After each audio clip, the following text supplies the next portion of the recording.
What we're trying to do today is start a campaign to raise £11 million over the next 3 years to expand ChildLine services in Scotland. Presently we're dealing with about 33,500 calls in Scotland, and what we want to do is double the capacity and use new exciting ways to work with children. The demand is there to be answered, but what we want to do is work with children in a way that they're most comfortable with. So times have moved on and children are comfortable with texting and online services.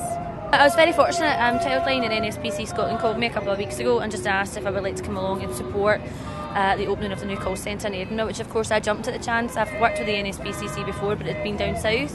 So obviously being from Scotland, it was lovely to be involved in the Scottish side of things. Something like 33,000 children called or spoke to the ChildLine counsellors last year, and 1 in 3 of those children had never actually spoken to anyone else, so this was their first and only resort. Look, I grew up in a large family. I've got little sisters myself. Every child deserves a safe childhood at the very, very least, and as adults we're here to protect them. So for me it's just a great honour to be involved in it all, and I just think it's vitally important.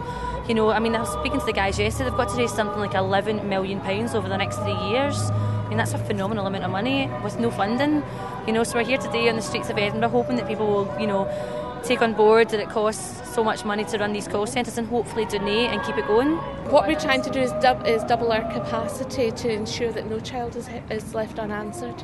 It doesn't matter how big or how small. If it matters to you, it matters to us.